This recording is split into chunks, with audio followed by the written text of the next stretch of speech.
Hi all, Andy with GetAwesome Gaming here, back with another solo boss guide for Nioh 2. Today we'll be covering the second boss, Enenra. This boss is very different from the first boss, Mizuki, as the battle takes place in a much smaller arena, and the boss gives more frequent but much smaller damage windows. The first boss was essentially a basic mix of recognizing patterns, situations, and reacting appropriately, while this boss tends to be more a test of patience and discipline, as many of the openings you are not going to be capable of doing significant damage to the boss before the next attack begins. So my first step is to be more liberal with your use of the key pulse to clear yokai realms. Against Mizuki, the level in which you fight him is much larger, and you can kite the boss away from the portals he creates.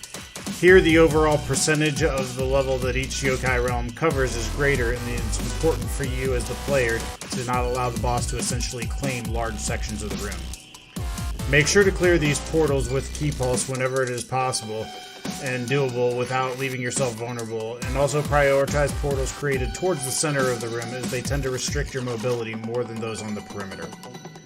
The next thing you need to be aware of is that each of his burning pillars in the room. Over each pillar is a giant wooden bucket filled with water. If you kite Enenra to attack the pillar, the bucket will drop and do water damage, and more importantly, significant damage to the boss's key. This will also allow you to get in a few hits, as there's a small stagger animation each time one of the buckets drops. You can choose to either use these when the opportunity arises to send the boss into a stagger state, or just use them up early and focus more on the potential threat the boss has posed to you. The choice is yours on how you deal with it. Now let's talk about Enenra's individual attacks. First off, his mines that he spreads on the floor. He tends to do this attack often and will spread the mines either around himself or in a direction towards the player. These are relatively easy to avoid and can be sidestepped in most cases. If by chance you get in a situation where you cannot get away from the mines before Enenra detonates them, you can simply iframe dodge through the explosion. Enenra also sends out a wall of side-by-side tornadoes. These can be easily sidestepped as well. They aren't so much a threat in and of themselves as they are a distraction, as the boss will often use his next attack before the tornadoes despawn. The only real advice here is don't get too mentally invested in them. Just avoid them and return your attention to the boss, as he often follows up these with a teleport attack or his burst attack, which are both more dangerous moves. As I just mentioned, he has a teleportation attack.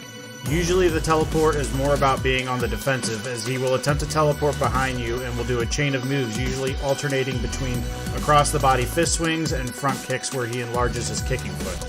I found after each kick you can usually sneak in one hit if you dodge in such a manner that doesn't remove you significantly out of melee range, but a lot of the time he would just continue the chain of attacks, so I wouldn't recommend attempting more than one hit or two. Enenra will often finish these chain of attacks by slamming both of his hands into the ground. Right after he finishes the slam is one of his larger windows for getting in damage, and always be prepared to use your key pulse to clear out his yokai realm portal as you back away from him. The boss does have a grab attack like Mizuki does, but I found in how I approached this fight that he only rarely used the attack, as he seemed to attempt it when I stayed in close proximity to the boss for longer than I should have. Enenra's burst attack is where he turns into a giant vortex and rushes the player. It is really easy to burst counter this, and it provides what appears to be your largest damage window in the fight, as there's a significant stagger animation. Now, just like Mizuki, Enenra's defiled state comes with some increased dangers as well. Unlike the previous boss, he doesn't have any very apparent changes to his anatomy, but all of his attacks now come with a flame aura.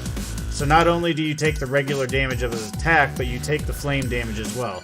For this reason, I suggest trying to focus more on defending yourself when he enters this defiled state than going into the offensive. That is with the exception of his burst attack, as it must be countered, and it also gives a window during the defiled state where you don't have to be concerned about his offensive capabilities. That's about it for this boss, guys. Be patient, be disciplined, and this one isn't too bad. As always, if you enjoyed this content, a like on the video would be super appreciated, and if you want to catch my future guides, hit that subscribe button and bell icon. So until next time, guys, get awesome.